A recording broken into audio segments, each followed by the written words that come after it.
Well, Jay, Natalie, we're here. I know it feels like it's been so long that it's just been It's like I you haven't and seen you in I. forever. I So know it was like yesterday, maybe on a call or something. I think our guests are wondering like what we're doing. And so today, JJ and I, minus Emily, are coming to you guys to kind of talk about something pretty significant that happened over the last couple of weeks. Everybody, excuse me, has seen where we did respite and kind of heard a little bit about our journey, but we've kind of reached a new place in our journey, our caregiver journey with mom. Yeah. And we thought it was important enough to come and provide this update because the whole purpose of the podcast is to educate, relate, inspire, and of course, laugh. And I think we might have some laughter today, but I think this is just kind of it's a sobering kind of event where we realized that we were at a point that we had to Yeah. make a pretty significant decision. Well, Nat, I mean, it's sobering, but it also it's such a truth and it's a hard truth for us. But I think that it's like everybody goes through it and it's, and I will say that everybody, first of all, hold on, but we're missing our third wheel. So We we're are kind of missing the lumpy. third wheel. We're kind of lumpy. We're like at one of those, It's Harley just the two Davidson of us. trikes. I Just the know. two of us. But we'll Yeah. ask right off the bat, give some grace to Em because it's been an interesting month since we first started our respite. So get ready. Yeah, this is an interesting journey. And I want to kind of make sure that everybody kind of bring you back up to speed, like on the last episode of what happened with Elliott sisters. Yeah, it's like a season finale, and then now we're picking up on a new season. It is kind of like a season finale because it was you know what, and they talk about you have so many seasons in your life, and we have. Yeah. So, folks, this year, our dad will have passed away 12 years ago on July 4th. Yeah. And and we didn't even recognize we become full-time caregivers to our mom. And we've been kind of, and not full-time caregivers, like live with her one-on-one, but right. There was like, we're daughters, and I would have never seen myself as a caregiver. Right. And it also, I never saw myself as a caregiver because I lived in Virginia and mom lived in Tennessee. And she was still independent and she was doing her own thing and she was definitely independent. Yeah. I mean, Emily checked in on her, but that was, about it. Emily was there. And so she'd check on all the kids, would stay with her, normal stuff. But this is what happened with Mima.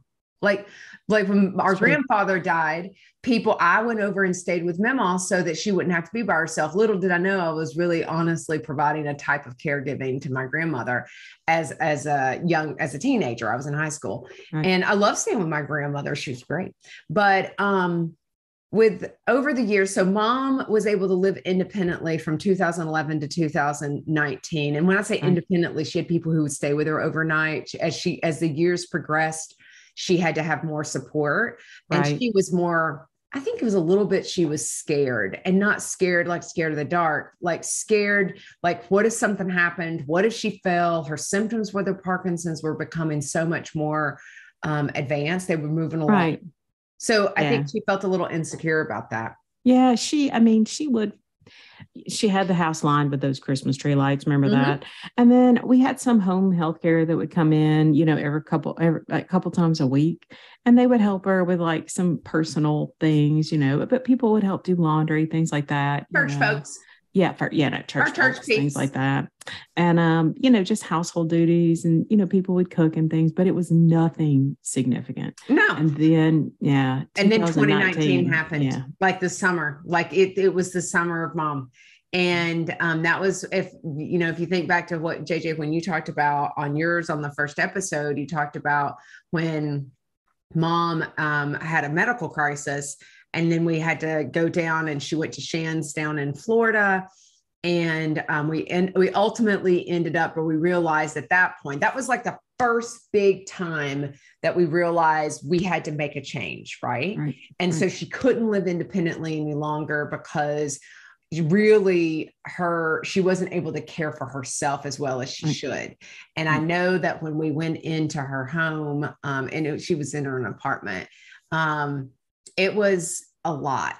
It was not, she was not able to maintain really kind of activities of daily living. That's what they call it when they talk about, okay, how are your activities of daily living and cleaning and that sort of thing. And she wasn't really able to do that well. Not on her own. No. And not on her own. She had to have support, but it gotten to the point where it was too much. So we put her in, that sounds bad. Like we put her in a kennel. No. Yeah. We put her, we helped, we kind of led that. We talked to her about it. Now, I think this is important. We talked to her about it. So she was a part of choice and voice. Yeah. Although there wasn't much choice because there was some kicking. Well, there was some kicking and screaming. Like I should about going to assisted living. Yeah, I should be able to go back to my apartment. But that crisis was because there wasn't anyone there to help her manage her meds. Nat, that's true. The meds are that. The meds are like the key thing.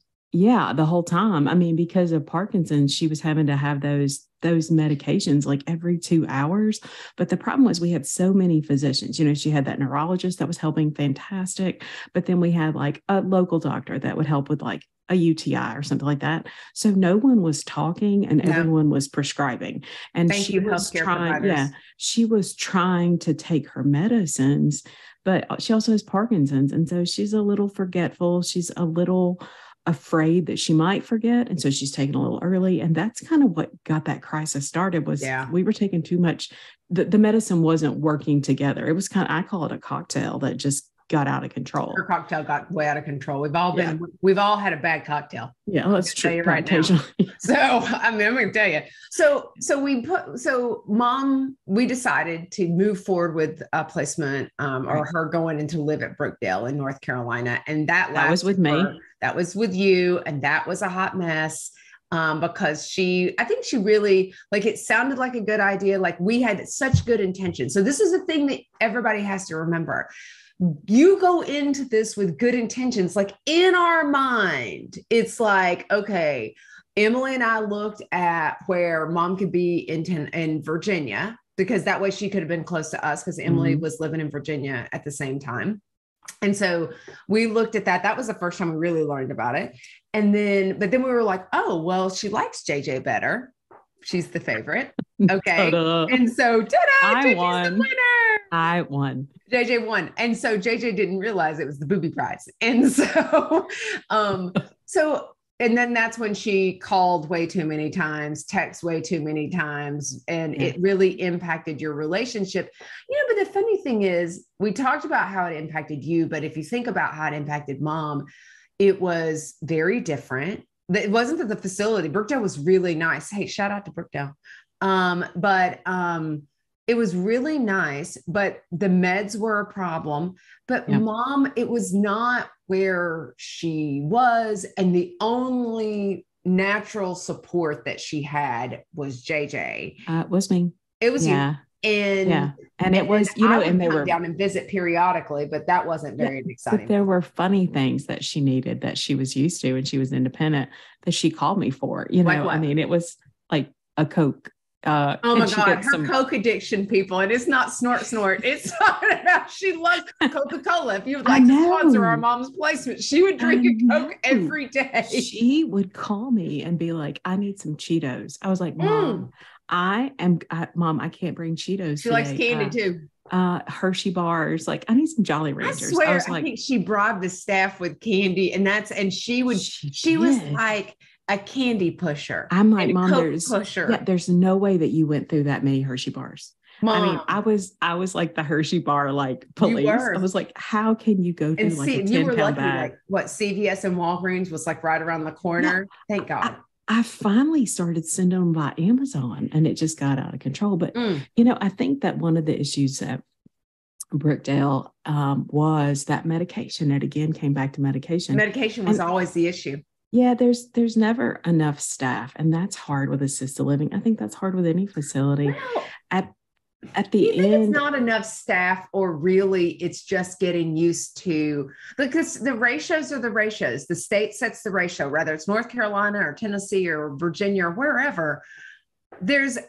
I think you can say if there was a lower staff ratio. So when we talk about staff ratio, we're talking about 1 to 30 residents or 1 to 15 residents. It's one staff member for every number, but this is preset by the state. And then of course the facility is private and they could choose to do more or less, which typically it's not more. Yeah. So, I mean, it was one overnight. It was like one CNA to how many people? The overnight was the biggest issue because you're always staffed well with the additional support, like the executive director and admissions. And the hardest time in any congregate setting, whether you're working with children, adolescents, or adults, is overnight because nobody wants to work overnight. Overnight staff are hard to find. Hi. Pick me. I'm a winner. I know that from children and adolescents, and they are hard to find.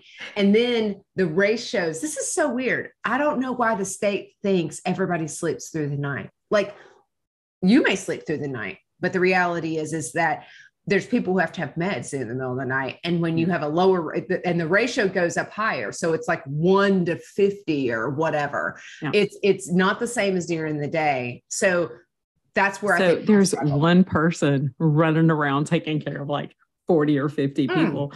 And mom just, I don't know, she was just always, she was calling. And, but I mean, at the end, Brookdale did their best. And when we look back on it at the time, I was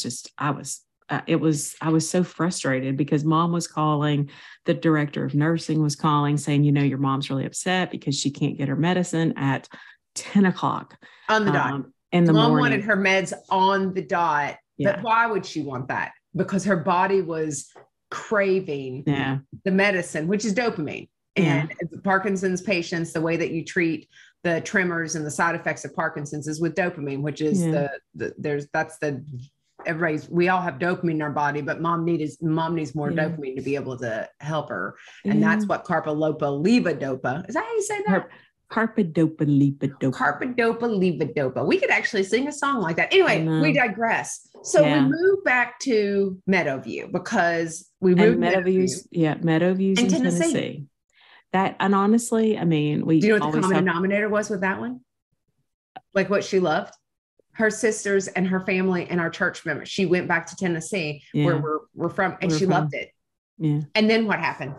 Well, we basically, in North Carolina, they basically just said, and we knew they just weren't able to meet her needs. So we went to Meadowview. Yeah. That was like January 20. So we lasted the other point. And then what happened? So January of 20, that means we lasted at the other facility about 5 months. January of 20, we moved to Meadowview, another assisted living, which was about 10 minutes from our entire family. She's missing the point, people. I'm waiting for her to say it. And then what happened? They were not able to meet her needs. No, that's not what happened. Oh, what happened? March 13th. Everybody knows what March 13th, 2020 was. Oh, well, then COVID. That's it. That's the whole point. Here's the thing. I would even argue the pandemic turned everybody upside down. And so she had only been when she was at the other facility, they were going out and doing activities in the community, and she was going having ice cream, and they were going out to eat. This was like assisted living. It was beautiful. I was like, sign me up, put me in now. I'm 46. But the pandemic happened, and I think honestly that exasperated everything. I agree with that because, it exasperated everything. But when she was in North Carolina, it was like, can you come and see me? That was every day. The problem with COVID was that now nobody sees anybody. Nobody sees anything. And she was on lockdown, and everybody knows how hard that was for people that were in facilities. And so it exasperated everything because she's social, and they're you can't come out of your room. You can't come out of your room. Yeah, you can't even come out of your room. That's the moment where you realize you're like, I wish I'd saved more for the bigger bougie room. I'm gonna lie to you but the room wasn't bad. But honestly, we all know how it felt being in the pandemic. Anyway, we digress because we got to get to the good part. So let's keep going. Let's move on. So we didn't work out at Meadowview. That was so, and because of COVID, I think we stayed longer. I do think we stayed longer friends before we wore out our welcome, and then we almost wore out our welcome, but and then in April of 2022 They said that they didn't feel like they were going to be able to meet our needs. Yeah. And so we went to our third facility. It was code for they wanted us to go ahead and move along. Yeah. And so in April of 2022, we moved along to our third facility, which was about 25 minutes away from our family in Tennessee. And same situation. She was miserable there. And that was a facility that really the population was older. And, Mom's only like 68. Yeah. And the other problem though, well, she was 67 at the time, but if you think about it. So here's the problem though. In a rural community, because we're from a rural East Tennessee community, 30 minutes outside Knoxville. So we moved Mom to Knoxville. Well, her siblings and our church peeps, all the people are older. As you're aging, you probably shouldn't be driving into Knoxville. And they ain't driving to Knoxville. So at Meadowview, while it was different, so each facility was different. At Meadowview, the beauty was she could be so close and have visitors all the time. And then boom, pandemic. And so I think Meadowview would have turned out completely different had we not had the pandemic. But then we had to move her we found out about the qualified income trust because we were running out of places to go. And so we found out about, we were able to get our mom on the choices program in Tennessee. But there's only a limited number of facilities that are approved. And that was Knoxville. And so she had a placement, but nobody really came to visit. Exactly. And then by July, that was like a couple months. That didn't even hardly last at all.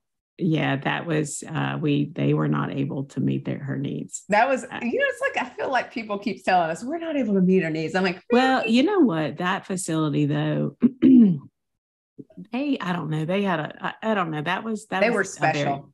They were the least out of all three because Brookdale was responsive until, we annoyed them. And I get it. We were those people, but I think you should advocate on behalf of your loved one. That's one of your job duties. Period. Yeah. You're advocate. Yeah. So anyway. And then we made this really big decision. I wish Emilie would like have her head down right now if she was here. She'd be like, I raised my hand.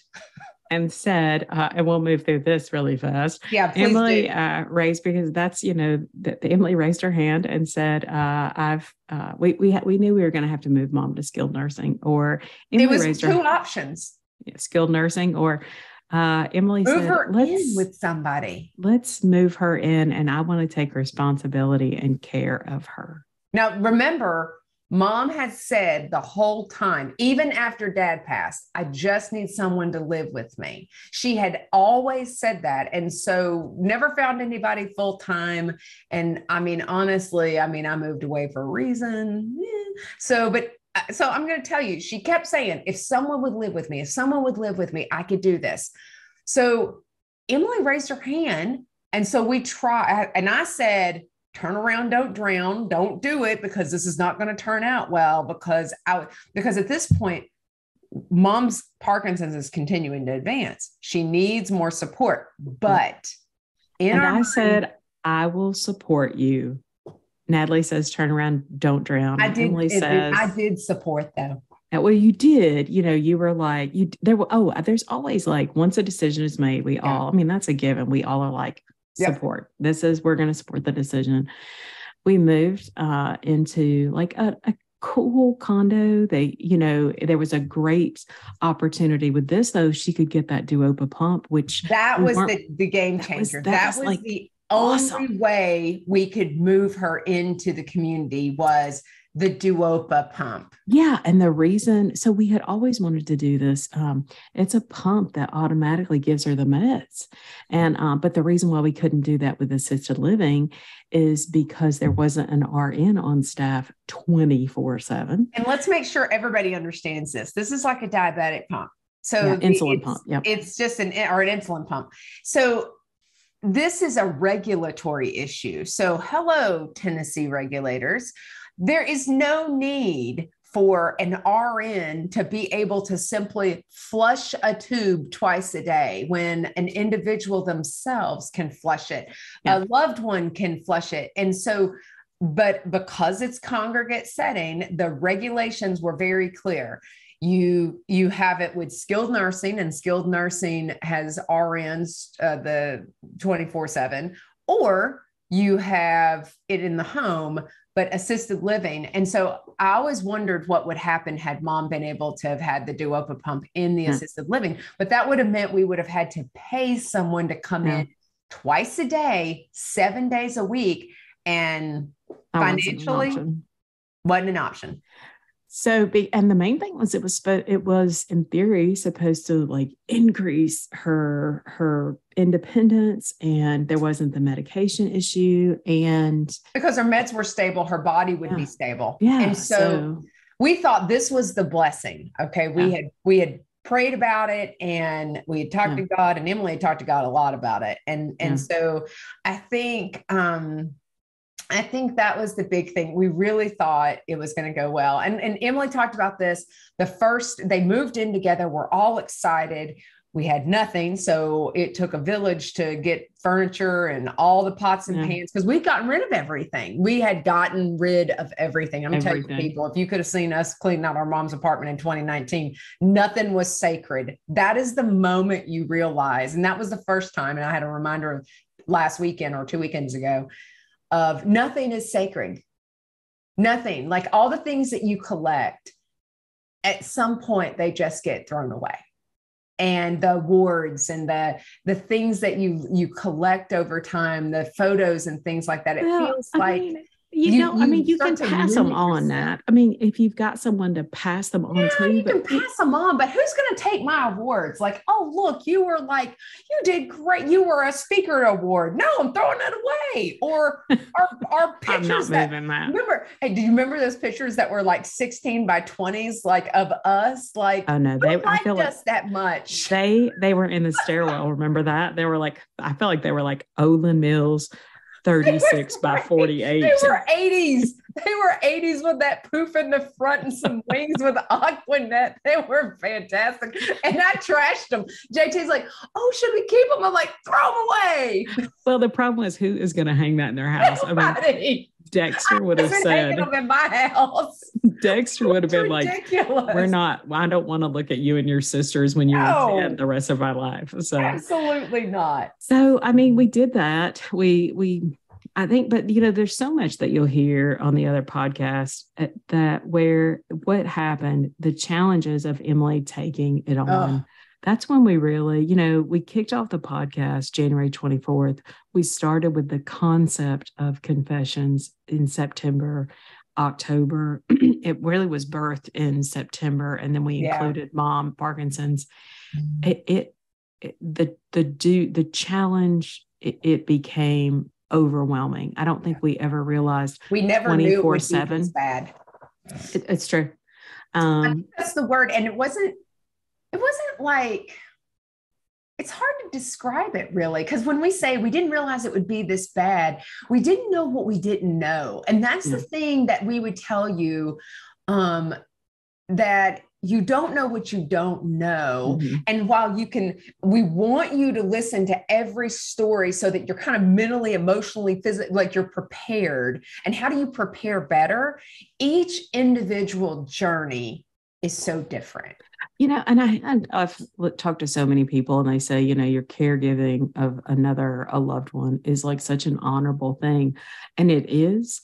But what I think you don't hear is it's so hard. There's, it's personal care. It's fighting with mom because she doesn't understand. It's that role reversal. Okay, for Emilie, who's in charge? Who says you have to eat, or you need to stay out of the kitchen because you're going to start a fire? Yeah. Mom, you have to get on the bus to the day center. Mom, you can't talk to me like that, when she's upset and she's agitated. And then there's the funny, Mom, I'm going to have to call JJ or Natalie. Oh my God. The times that you and I were called with mom and Emilie to mediate. And I'm thinking, I have never thought that this would happen.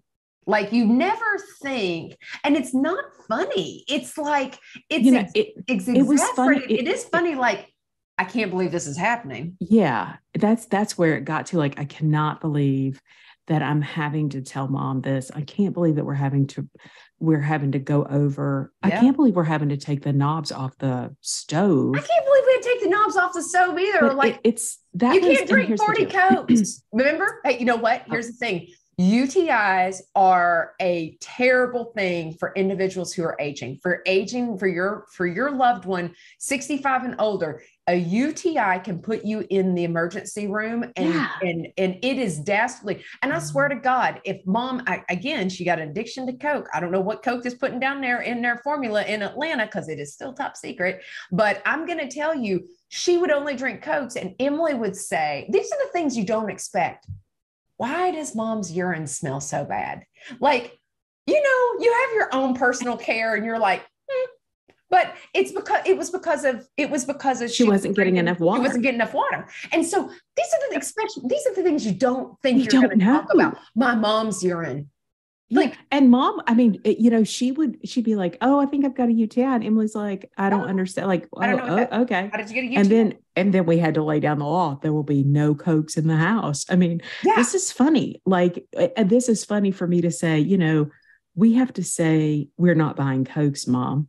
Or we're not doing this. But it also, over that time, we had trouble getting people to come in and care. Oh my God. Emilie needed so much respite because it was exhausting, because mom needed so much. And I think this is where it got really kind of crazy. It was the remote drops. Emilie picked this up. Emilie had just come from the kitchen. Emilie, go get me something. And so you start, now this is the thing is, and I think a lot of caregivers, Jay, will relate to this. You start to hate your own name. And Emilie has said that every time that. If you say my name one more time, I'm say my name one more time. Don't say my name. And maybe others don't have this feeling, but this is where we ended up. I hated my name. We won't speak for Emilie. We won't speak for Emilie. No. We won't speak for her at all. No. But we got the phone calls, and to a certain extent, I was like, okay, Em, I mean, come on. She just wanted a granola bar, or she wanted some yogurt. Yeah, why wouldn't you just give it to her? Give it to her, Mm-hmm. So, and then we realized, because it had gone back and forth for months of, and Emilie and mom, this is the thing. This is the other thing you don't realize. Mom fired Emilie as a caregiver, and then Emilie would turn in her notice. And I'm like, and see, this, isn't that interesting, Jay, though? Emilie's like, I can't do this. And we call it turn in your notice. Like, I'm giving notice like we would an employer. And we're not your employer. And that's the thing about long distance caregivers. You have to understand the person who is in the middle of it, in the thick of it, who lives with that individual and is dealing with it day in and day out. Like, no matter how much, Jay, you and I supported Emilie from afar, that didn't mean crap, because we weren't in there like every time hearing my name 400 times saying, get me this, get me this, get me this, get me this. And it wasn't about not wanting to. It's like reluctant caregiver. It's not wanting to, but at some point you're like, damn, can I get a second to breathe?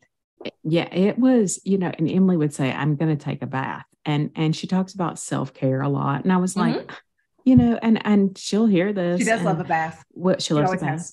But it would be like, all right, well, you took a bath, what was mom doing, and you think about things like that. And I didn't want to question her, nope. She's working so hard, and she is, and we needed respite care. There's very minimal respite care that was part of our program. Thank the Lord.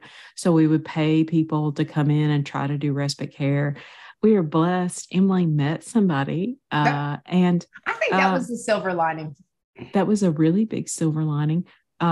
Their first couple of dates, they went out to breakfast while mom was at the day center, and very romantic. But then, she didn't ever deserve to stop her life. She was only 44 when this started. And so when do you get a date, or when do you get to go out? That was my point back in August is, are you going to be willing to give up your life? And there's so many people, though, we've talked to, and they were like, well, you don't give up your life. Well, for Emilie, it was Emilie, hard. She did, because, and this is really important, I don't think every caregiver gives up their life.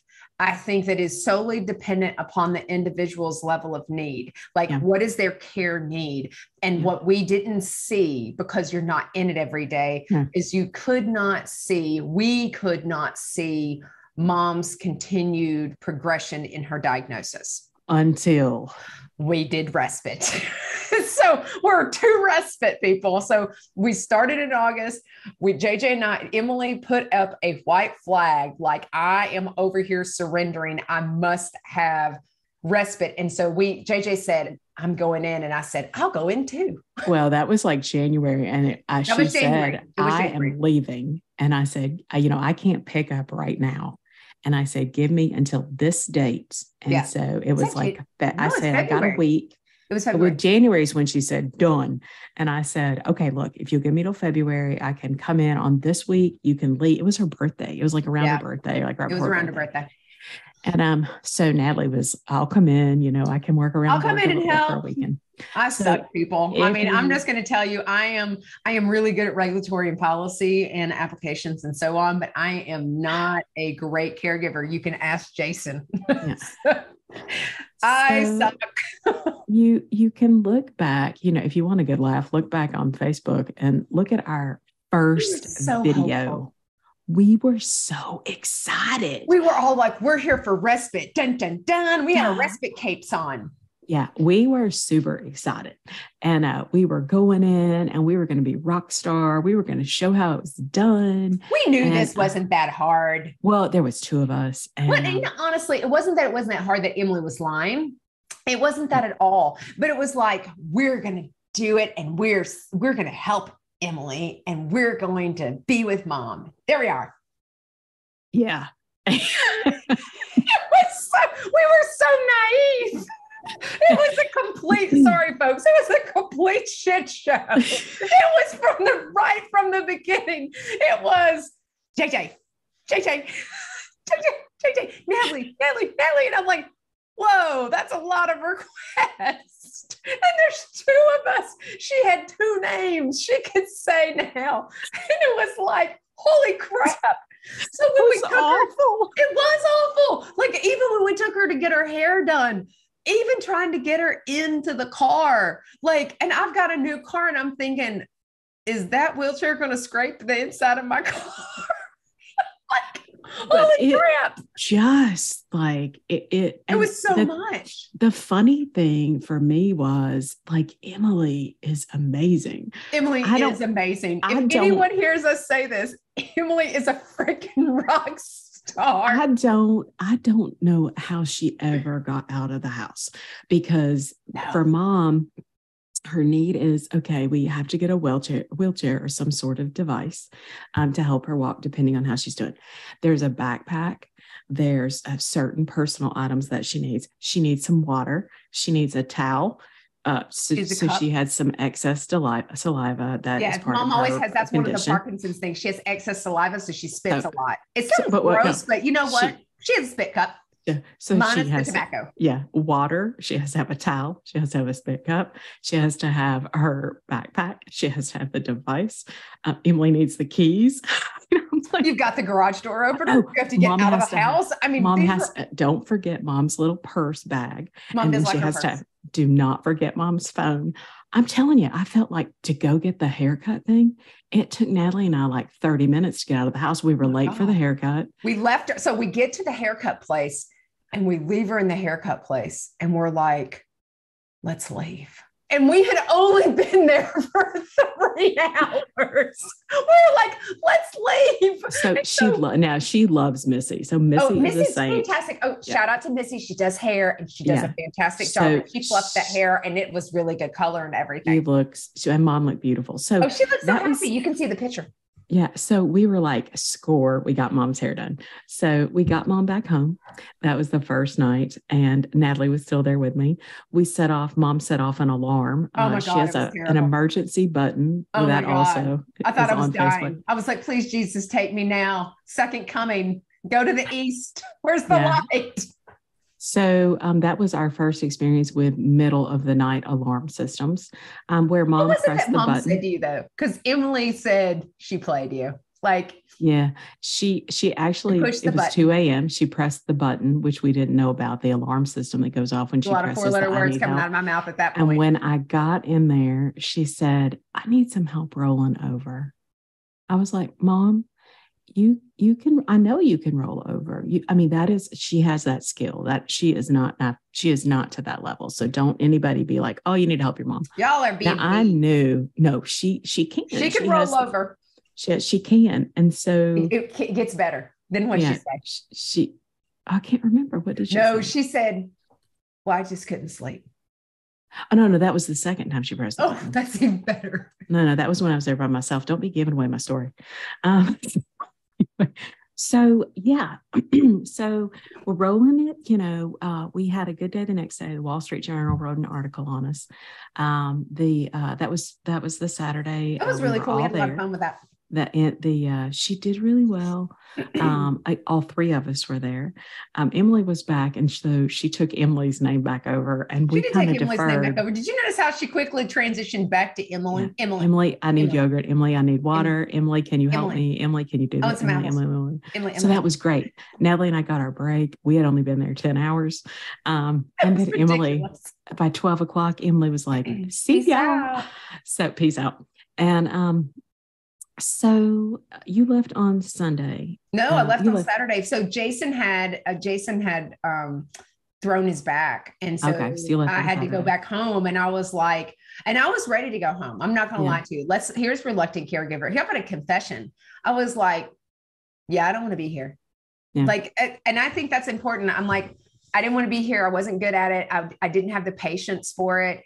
I felt like my anxiety was going through the roof because it was creating a lot of anxiety for me. And that sounds selfish, but if you don't recognize your own anxiety and how to manage that, Emilie is a saint, and I do not know how she dealt with that all the time, but we all have different gifts. That's the way I put it. Jesus gives us different gifts.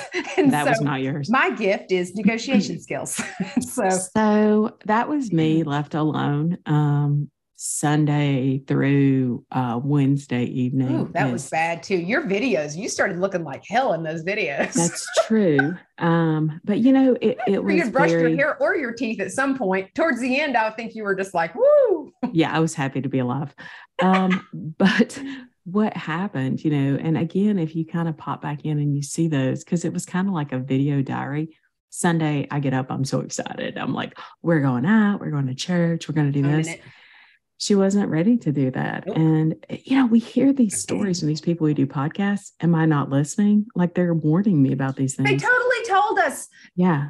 Do what the individual can do, not what you think you want to do, not what you think they want to do. Do what they're actually able to do. That's our advice. People, do not put your own expectations on others. Yeah.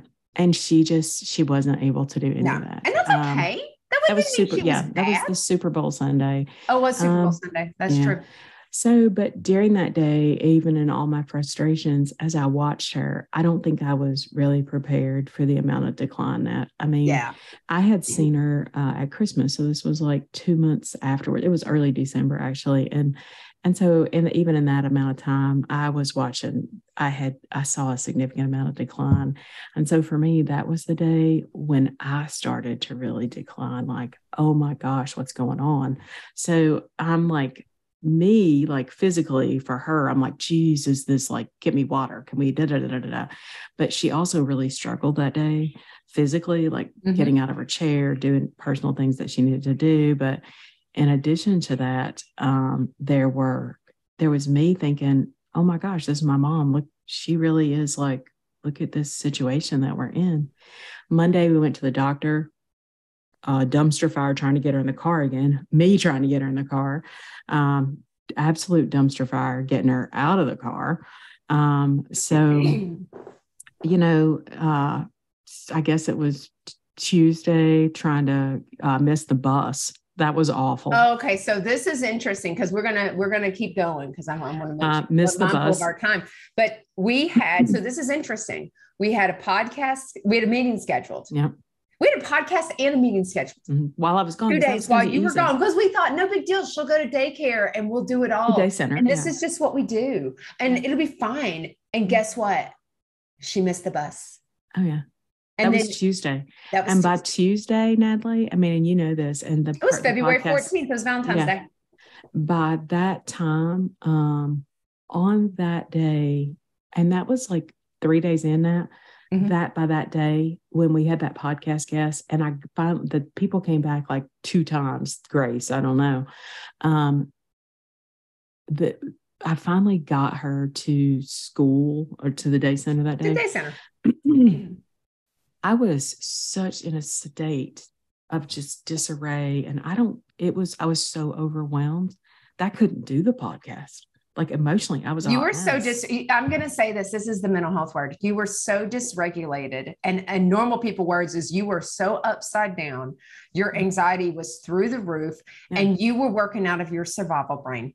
Like I'm going to pull it. You were in your reptilian. You were over there being a lizard, because I'm going to tell you, and there were times, if you think back to it, that we would have conversations with Emilie, and it was really like, she was just in survival mode. She wasn't even in the limbic. She was just like fight, flight, or freeze. Like, I just need to make it through and not feel like I'm going to die. Yeah.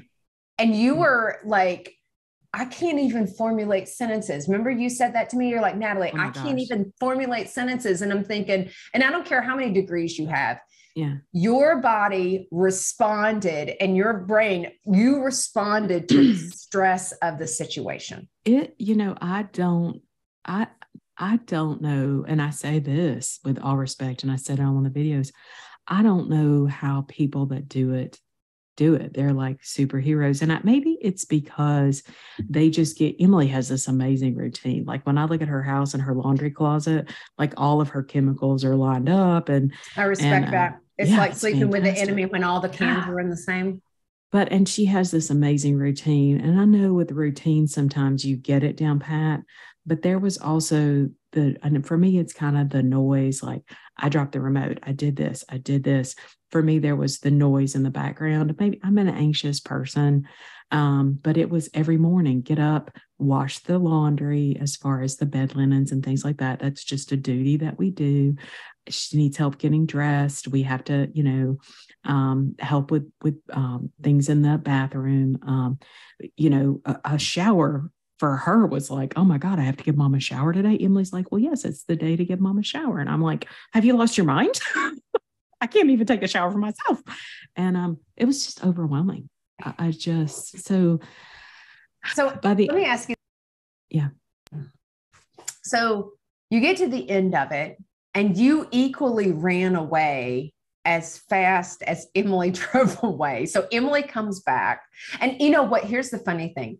Emilie was calling and checking in to make sure we were okay. She did. That's a caregiver. Like she would text me and say, how's it going? Do you need me to come back early? I'd be like, and we're trying to be big. I'm trying. I notice I'm not even in the picture. I'm back in Virginia, and I'm all like, we were trying to be big. Like I was sitting there, like trying to support JJ with like text and memes and things like that. And I'm like, you can take your memes and stick them. So here's the thing though. The other thing that we wanted to do with respite that was really important was really to see where mom's level of abilities were. And it was at that point that we realized it was time that we had to make the decision for skilled nursing. Yeah. Hey ladies, I need to interrupt for just a second to share about the Sisterhood membership. It's basically a sale every day. And the best part, it's free. Here's the details. We're partnering with our friends at Benefit Hub and other care partners to save you money. With over 200,000 participating companies across the U.S. and abroad, you'll find discounts at your favorite local stores, huge savings on vacations, amazing deals on home, auto, and supplemental insurances, and everything in between. Go to confessionsofareluctantcaregiver.com to sign up, and then definitely tell your friends about it. They can join too. Trust me, there's a discount for everyone. And don't forget, it's free. Okay, back to confessing. So The big thing, so going back, all right, we paused for a second. We decided that we were going to have to move forward with skilled nursing because mom was not, honestly, helping. Well, she needed more. She needed more, but by the time I got to the end of it, I wasn't good. First of all, I would not survive, but we knew that it was a disservice to both of them. Yeah. Mom wasn't getting the best of Emilie. Emilie's such an amazing person and her heart was in it in the beginning, but she was so frazzled. She was just exhausted. The assistance that we could get from anyone else, respite or any type of care, wasn't there. But I mean, it's not affordable. Like, unless you, at least for us, like, unless you're like I win the sweepstakes, I can't pay that. We can't afford that hourly help. Yeah. So 24/7 is not possible. But Emilie wasn't getting the best. She wasn't giving mom the best because she wasn't her best. She was exhausted. But mom was, I feel like the situation, because it was Emilie, she was still in that mother role of, I will tell you what to do and you will do it. Well, that's not really fair. And I hear a lot of people say there's the role reversal sometimes does not occur. And so mom was still the mom. And it was not. Well, she was still mom, but there were times that she would also very much be revert to childlike when she would get involved with the both of us. So I think it's really important. So both of them, I've told several people, like, I would actually do an adult protective services complaint, and I don't know which one I would do it on, because sometimes I'd be like, Emily's an APS complaint, mom's an APS complaint. All they're doing is not healthy. And so I think you have to come, like, being 10,000 feet in the air, like I'm a 10,000 foot in the air, you have to be able to say, this is no longer healthy. I'm not going to allow this to continue. And that's where I really was the one who said, Jay, we're going to stop. And Emily's not going to stop, because Emilie would have just kept in it. And I was like, we're not going to continue because we're damaging our relationship. So that's the other thing, is that we were damaging our relationship as siblings. We were damaging our relationship. The relationship with mom was going not downhill, but Emilie's relationship with mom was a hell in a handbasket. It was so bad. And so that was what I was concerned about. And this is not an I told you so, but that was what I was concerned about before we moved in August, about, like, I don't think you should put your life on hold. I'm worried about her need is more than we realize. And, but hey, I'm going to support you, because JJ and Emilie felt like we really need to try this before we went to skilled nursing. We've talked to, and we're open about this as well. Oh gosh, help me. I can't remember now, but we describe it like 25,000 pyramid. Describe it. Funny, a foothold, our podcast guest, when we talk about Louisiana, there's history. Oh. So there was a lot of history that carried over into the relationship.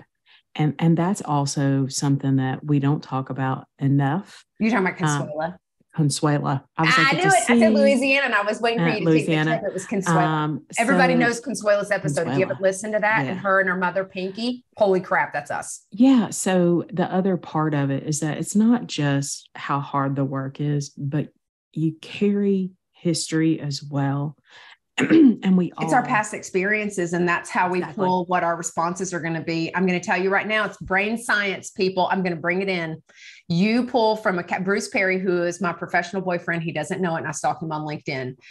This is what happens. You pull from your past experiences. It's like a catalog in your brain. And that's how we respond, is based on our past experiences. Yeah. And I'm going to tell you right now, it is so easy to be triggered, even as an adult, from past experiences and from things that happened in your past. You need to really be aware of your past and what you're truly able to do, because not everyone, I am one of them, is not meant to be a caregiver. It's okay if you're not a direct caregiver. I'm going to tell you, because honestly, you'll be an APS complaint on each other.